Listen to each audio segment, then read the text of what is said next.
আমাদেরকে দেখে হয়তো আপনাদের মনে হতেই পারে আজ আমরা কোথায় যাচ্ছি, আর হাতেও দেখছেন অনেকগুলো টাকা। চলুন যেতে যেতে আপনাদেরকে সবকিছুই বলছি। কিন্তু এদিকে রিকশাওয়ালা মামার ভাড়ার চাহিদা শুনে রায়হান ভাইয়ের মাথায় হাত। চরম দর কষাকষির মধ্য দিয়ে একটি রিকশা ঠিক করে উঠে পড়লাম সেই রিকশাতে। রিকশা করে টুকটুক করে চলে যাচ্ছি আমি আর রায়হান ভাইয়া। রায়হান ভাইয়ের পরিচয়টা দিতে তো ভুলেই গিয়েছি, উনি মূলত আমার অফিসের সহকর্মী। আমরা চমৎকার খাবার নেওয়ার জন্য বের হয়ে পড়েছি।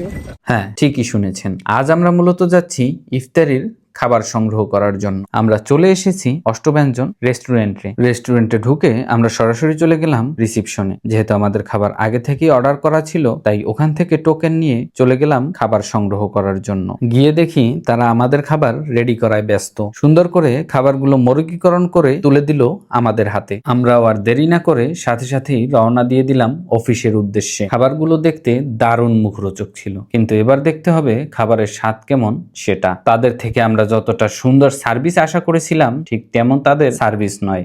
বেশ একটা খাওয়া হবে ভাইয়া। আমরা অফিসে এসেছিলাম তেসলাতে করে, ঝড়ের গতিতে, কারণ ইফতারির আর 30 মিনিট বাকি। রায়হান ভাইয়া আনন্দের সাথে দৌড়ে দৌড়ে 2 ডালা খাবার নিয়ে চলে যাচ্ছে অফিসের দিকে, কিন্তু তার আগে আমরা নিচ থেকে কিনে নিলাম একটি কোকের সাথে পেয়ে গেলাম আরো একটি গ্লাসটা ছিল একদমই ফ্রি। ইফতারি নিয়ে টুক করে ঢুকে পড়লো রায়হান ভাইয়া অফিসের মধ্যে এবং উকিসুকি দিয়ে দেখতেছিল সবাই কোথায় আছে। খাবারের গন্ধ পেতে না পেতেই সবাই এসে হাজির।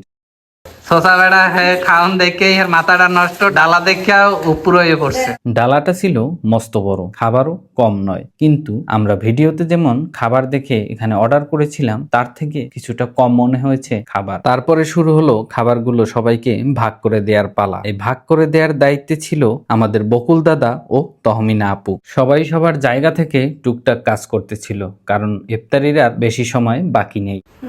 ডিস্ট্রিবিউট করে দিচ্ছি। খাবারগুলো সব রেডি করে আমরা সবাই বসে পড়লাম খাবার সামনে নিয়ে। এটা রাশেদ ভাই, এই খাবারটা হলো গিয়ে রায়হান ভাই, ঠিক আছে? ছোট মানুষ তো ছোট ছোট জিনিস খায়।